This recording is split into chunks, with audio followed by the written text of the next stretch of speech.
Hi, Rod from Fleet Auto News again, and today I'm looking at the Peugeot 508 GT Fastback.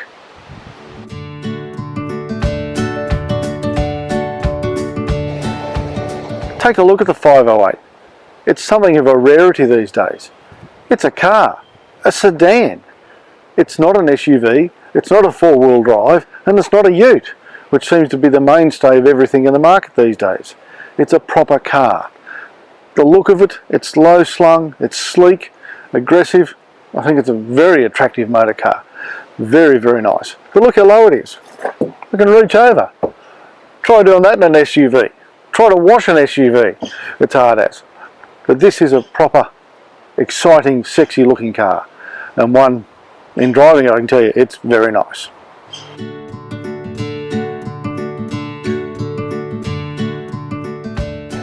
The front end styling of the 508, like that of all the other Peugeot SUVs, I find incredibly attractive. It's an aggressive design, it's modern looking, it's sharp, it just really does the business. The claw daytime running lights, the nice bright headlights there, it just all fits together with a beautiful aggressive grille and has a strong road presence and stance, especially in such a low slung car, that really makes it look exciting, even when it's standing still.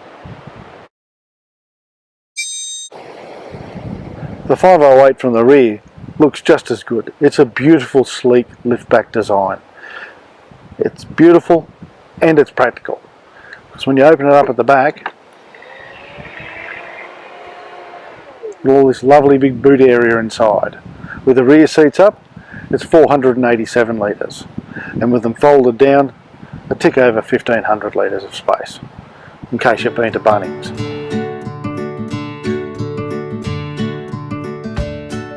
I just had to show you this bit. The taillights at the rear look an absolute gem on this car. I know I've said I liked them before on the Peugeots, the SUVs, but these ones on the 508, same design, but they just work so well. It's a beautiful looking car. Well, let's have a look under the hood of the 508. Nice and easy. Gas struts. I love this car. Beautiful. Do you remember the sticks that you put up on most modern cars? Clip it in there, it wobbles around if the breeze blows, it almost falls down on top of you. Sorry, pet peeve there. Anyway, under the hood we have a 1.6 litre 4-cylinder turbo motor. It's good for 165 kilowatts of power and 300 newton meters of torque. It has an 8-speed automatic transmission, flappy paddle shifters, combined with the engine stop-start system as well. It means it's good on the combined fuel cycle, listed at 6.3 litres per 100 k's. It's quite a lively little power plant. It goes well. It is the only one that's available on the 508, but it's a really good little motor. Well, here I am in the driver's seat of the 508. It's a very nice environment, and the first thing that strikes you most of all is the fact that the instrument cluster, or what Peugeot calls the iCockpit, you look at it over the steering wheel rather than through. It's a different way of doing things, but once you get used to it, I quite like it. The steering itself is very nice, soft touch. Nice little GT logo there. All the buttons are easy to access and when you're on the move. Nice and simple. We've got some beautiful finishes in here with the piano black touches on the console, and also the carbon fibre look up on the dash there to contrast with the leather stitch trim. We've got aluminium buttons here. I think there's a little radio there. We can put the climate control up, vehicle functions, using the car's navigation system, or in fact, if you want, you can actually put your phone underneath, under the charge pad. A little charge pad in there, way underneath, out of the way. Makes it nice and simple and activates the Apple CarPlay mode, which at the moment my phone's not plugged in, so not doing that at the moment. But yes, it's a very, very attractive and stylish driving environment here inside the 508. Now looking at storage, we've got a little hidey hole in here for your phone, keys or wallet, a little 12 volt there. There's door storage bins as well over there. The coffee cup test. Here's my large coffee cup. We'll take it out, nice, simple, easy, can do it on the move without even looking at it. And we look inside the coffee cup holders, and we've got a little illuminated ambient lighting for at night time. It makes it easy to see where you've got to put it back down to. The seats are Napa leather, heated and massage functions for both driver and passenger in the front. And in here we've got a little console bin that opens up. Oh gee, you wouldn't want to fall in there. Lots of room to lose stuff in there, and carpeted as well. Very nice environment here inside the 508. It really is luxurious inside the 508. The beautiful Napa leather seats, the colouring inside. I love the dark headline. Everything just feels quality, nice. Not so much expensive, but just quality. It's really nice in here. In terms of comfort in the back seat, I've got a good bit of knee room there. The headroom is constrained, to be quite honest, simply because of the slope of the roof for the lift-back design of this car. My tow room is a bit dodgy under there. It's a bit tight, but for a short distance I'd be more than comfortable in the back here. Kids, you've got all the ISOFIX points and everything like that to go in here quite easily. It is a very nice, comfortable place in the rear seat of the 508.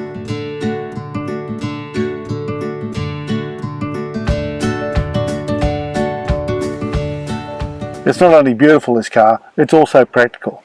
In the boot here with the rear seats up, 487 litre capacity.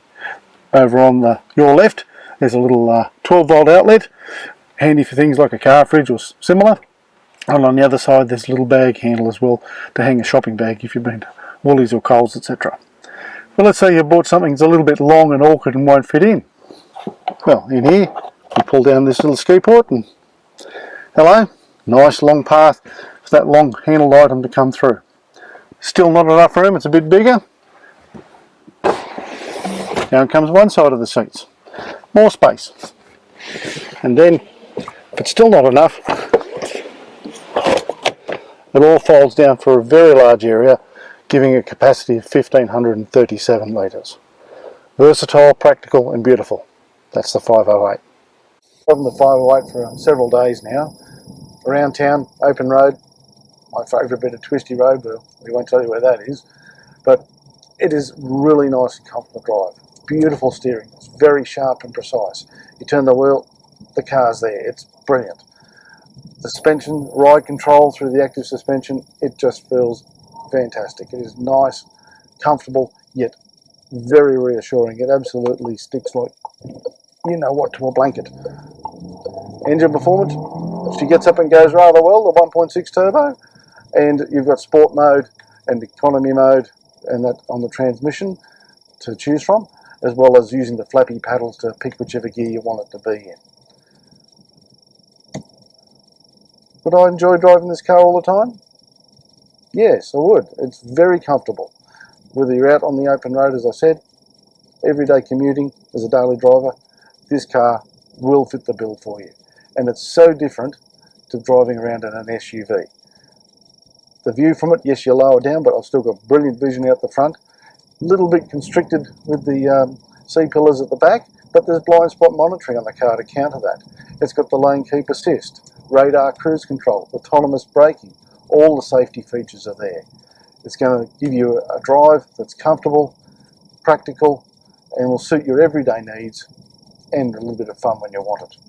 It is a very versatile and practical car, which I for one am enjoying, and I'm sure you will too.